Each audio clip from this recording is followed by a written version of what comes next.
I've spent my fair share of time searching for overlooked details in Grand Theft Auto 5, and this video is made up of clips that didn't quite make it into the final cut, either for the sake of time or because it wasn't a good fit. These have been individually available to members for a few months, and the full extended cuts have been available on Patreon for almost a year. As I prepare more overlooked details videos for you, please enjoy these extra clips from GTA 5's most overlooked details. Let's start over here where we can take a look at some posters for gay bars. The Tool Shed is holding a double gay weekend. Friday is the 10 PM playdate. DJ Popper / Does Your Mother Know? Saturday is the 10 PM arena. Something BJ and the Daisy Chain Trio. Sunday is school night. Something and the Screamin' Headmaster. Cockatoo's Nightclub. Fridays are now 130% more gay. The Birdcage. Toolbox's DJ Coco, Naked Conga, Podiums, open a certain number of days a week, it's actually 7. Shake Your Tail Feathers. Singleton's Bar is next to Pictures on Vinewood. On its walls we can see a clean version of the poster we just read, and another that says Singleton's Bar and Club.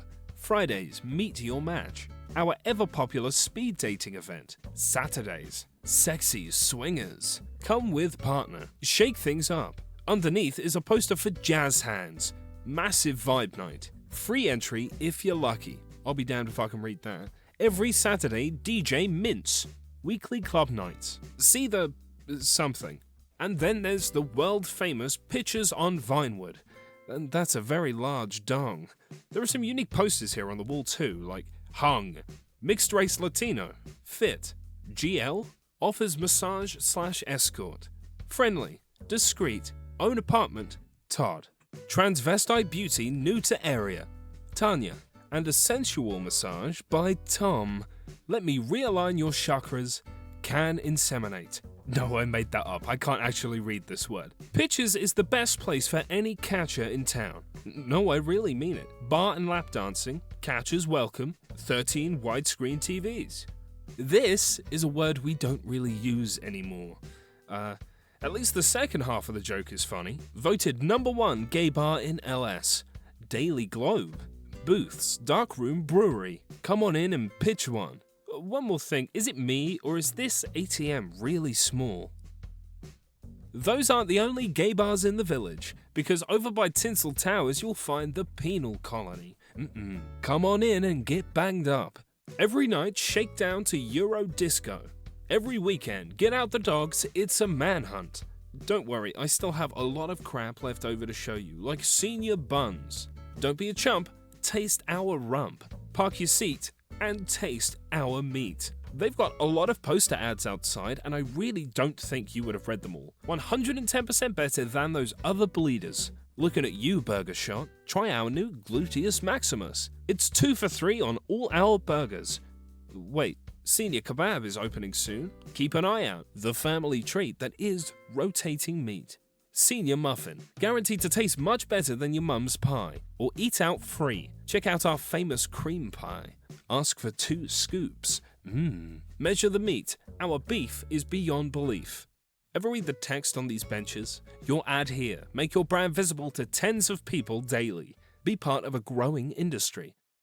I want to take a moment to mention all of the ships that can be found around the map, as they all have unique names. This one, for example, is Daisy Lee.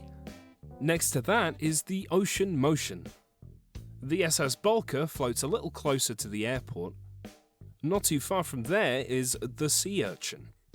And of course there's the Octopus from Liberty City, the sister ship of the Platypus, which appears at the very start of GTA 4. And as a bonus, here's a ship from one of the online DLCs. I can't remember which, but it's the La Aube Princess. I definitely pronounced that wrong. In Sandy Shores, you'll find that a lot of the homes here are quite unique in one way or another. Like the Smack Shack. That's pretty much the extent of it, but it is the one and only Smack Shack. This lady's trailer says Chuckleberry. Another says Monkey Socks. This one has a very crude advertisement for Emily Haircuts, which is open from 9 till 4. The pink home is also home to Beth's dog grooming business, and appropriately there's a well-groomed dog outside. I think we've all seen Polly and Brandon Patterson's house before. It has the fish and the shell and the gnome with a fishing rod. It's a very neat, unique house. Phil and Isabel, welcome. You'll find that a lot of these homes have people's names on them. This home is definitely something, and seems to be in the middle of repairs, though it is, or was, apparently for sale. $2,430, private sale. Buzz for information in this economy. Now you know how much I like hidden and almost useless interiors, so why don't we take a look at the police department in Vinewood. Behind its doors there isn't much to see besides a couple of metal detectors, very low resolution metal detectors. However, behind all of the windows for this building are a bunch of large empty rooms, with all of the windows mostly blocked, though this can only be seen from the outside. The Pfister design building has an interior that can only be seen through the skylight on the roof. The room is of course pretty low detail, but unlike a lot of the interiors, it is actually meant to be seen. So there are textures for the walls and the floor, as well as a railing for the upper floor. But that's about it, no car, no nothing. Here's a Ron gas station, Christ knows where it is, I forgot. But this one has a pretty unique interior that I haven't seen yet. It seems quite cold in here. All they have are chilled and frozen products, including sludgy, indulgence fudge ice cream, and what looks like salmon, also brown rice. I wanted to show you the XYZ store for quite a while, and I'm only doing it now so that I can finally get it off my computer. In the window there's some ads for video games, including Dragon 6. In a land before life, one man will rise up again. Coming soon, presumably by Game Lords. Its platforms include the Exorbio 720 and Facade PCs. Here's a good look at the Exorbio 720 game cases, which like the name is clearly inspired by the Xbox 360. These games are Alien Proba 3 and Righteous Slaughter 7. Here's an Exorbio and Alien Proba 3 bundle for only $349.99. Here's a stupid detail. The parking meters around the city all have the same number on the back. Department of Transportation for a broken meter called 555 HALP. I've been meaning to mention that there's a Thor's Toy Store here in Los Santos, which first made an appearance in GTA 4. Thor's Toy Rarities, the pricier the better. We promise. I was looking by the beach for some more details when some products in the window caught my eye. This window is full of GTA brands that have been photoshopped over the top of real brands like Fat Chips, Uda Milken and Ego Chaser, but the bottles of blocks have been very lazily applied. And I mean very lazily, just look at the effort that went into this. It really did make me stop and laugh. I was looking around one of the many Los Santos custom interiors and found a few things that most people wouldn't have bothered to look for. On the ground floor there isn't much to see, just lots of car parts and such. However, if you make your way upstairs, you can get a good look at the office. You all know how much I like finding random crap on the walls, and this office doesn't disappoint much. This establishment is registered with the Los Santos Department of Consumer Affairs, in accordance with the Automotive Repair Act of 1970. A customer is entitled to 1. A written estimate for repair work. 2. A detailed invoice of work carried out and parts supplied. 3. Return of replaced parts if requested at the time a work order is placed. 4. Questions concerning the above should be directed to the manager of this repair facility. These are the labor rates for everyone in Los Santos except you. Wouldn't those prices be nice, There's a certificate from the Department of Health and Safety, and a business license. This one simply says Auto Repair. I found a couple of fun stores too, like Inspector Knickers. Oh, and Ramatin Fashions and Accessories. I like that one a lot. I don't know if you've ever paid close attention to this ad for the Life Invader eFriend, but it's got a lot of detail. Gain some social self-respect with the all-new eFriend. Available now for $7.99. Exclusive Digital Den offer. Free antiviral sanitizer. While stocks last. Digital Den. The home of electrics. The eFriend has an almost offensive level of connectivity. Just look at the I/O for this bad boy. I'd say you could plug in everything but yourself, but we all know what that docking hole is for, don't we? Over at the movie studio, I found a dumb joke on a door. Yes, that's all I found. Closed set. Contact security to request admittance. Do not enter on red light. Smoking permitted. Please set phones and toys to vibrate. Wigwam Burger has an interesting menu. No need for reservations. The Big Chief Special, the Bison Burger, the Crazy Horse Soup, Geronimo Wings, and Rings of Fire. Behind this specific wigwam is a garage with some unique text.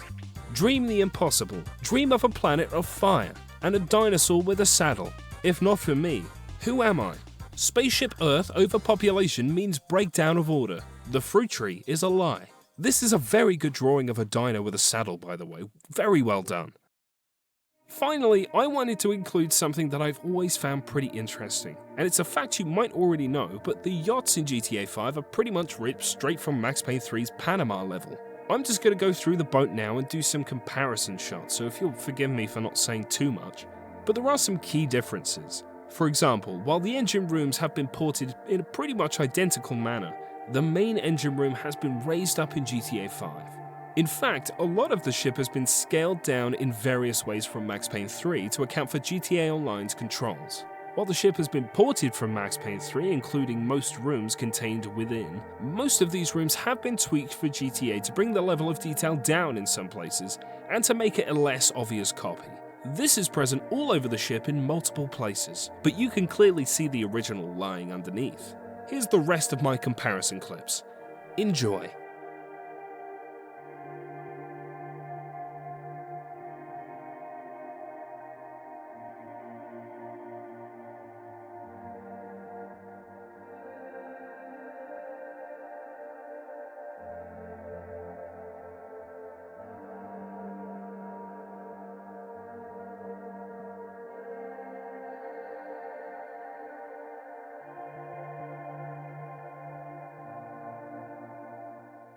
Let's head back to the vanilla unicorn. As before, I dared not enter the dance floor, out of fear a pair of digital breasts would get me demonetized. But I did find a few things that you might have overlooked. I'm not sure if you've ever had a good look at the painting outside before, but her face just creeps me out.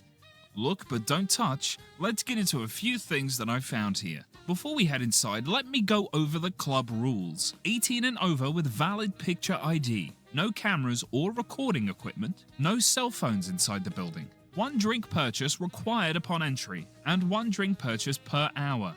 Spelling mistake right here. No touching permitted. Free admission on your birthday. Dress code. All white tees must be tucked in. No gang attire. No sleeveless shirts, and no hooded sweatshirts. Hours 11 AM to 2 AM Monday to Thursday, 11 AM to 4 AM Friday and Saturday, and on the Lord's Day 6 PM to 2 PM. Amateur dance contest every Wednesday night at 9:30 PM. Notice, for your protection and ours, a security check may be required before entering. In addition, you may be monitored anytime by videotape while on or near the premises. Is there anything interesting behind the bar, you ask? Well, today's specials are spicy meat banana, beef kebab, coq au vin, melon boat, cream pie, and hot fudge brownie. Here's an extraordinarily crushed dance menu. Champagne companion.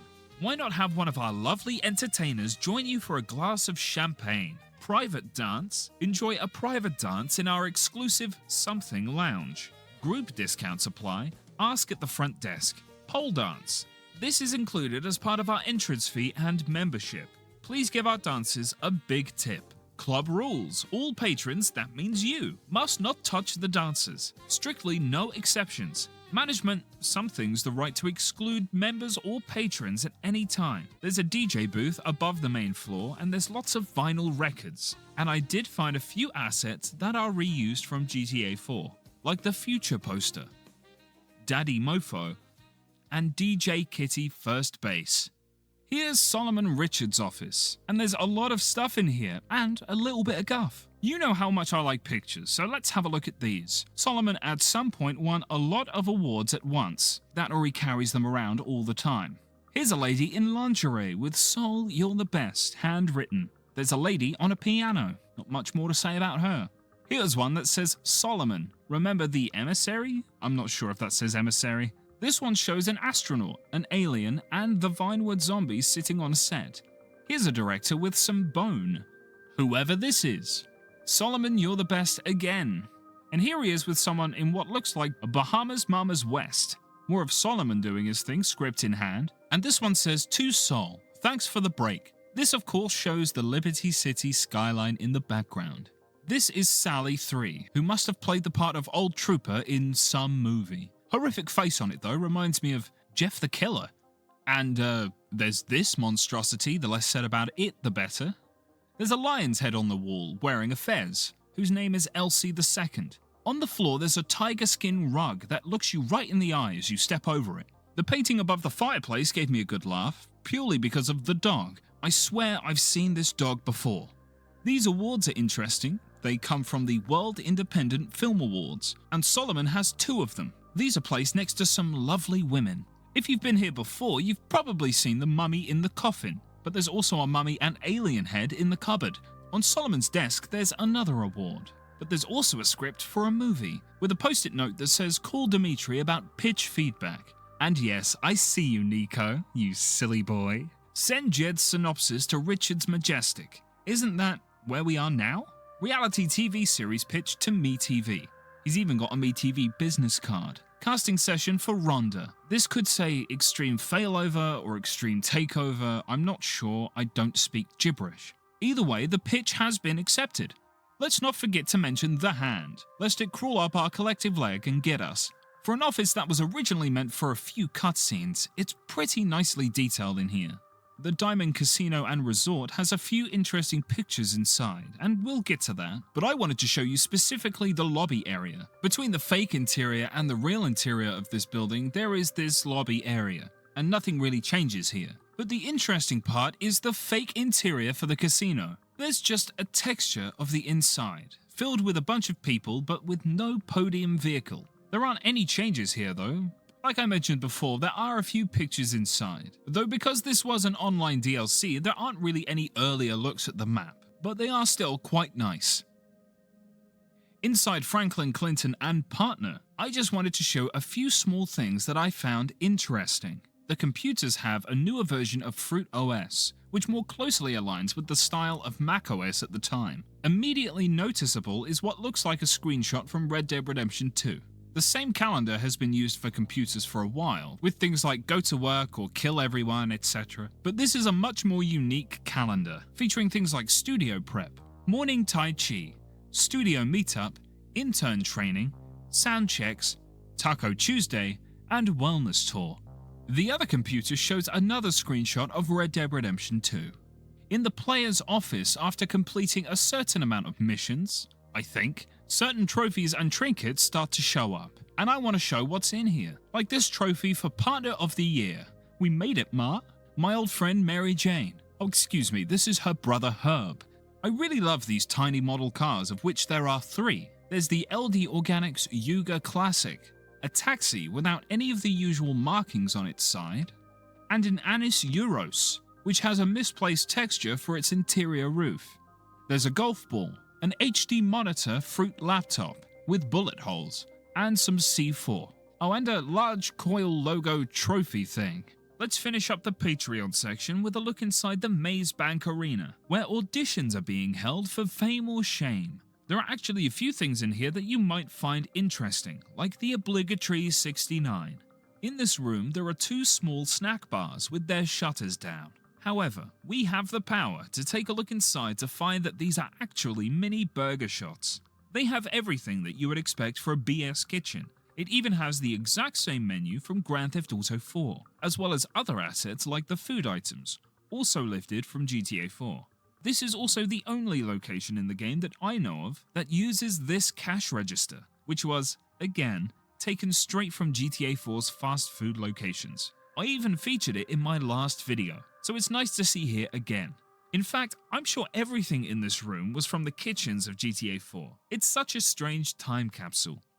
As I said, it's Fame or Shame audition day, so there's a lot of shit around that's related to that, including large banners featuring previous contestants or winners, like Ralphie, aged 13? He's a tromboner with an insane-looking trombone and a horribly weird body. This is Moonbeam, at the leathery age of 38. She's America's best uniponger.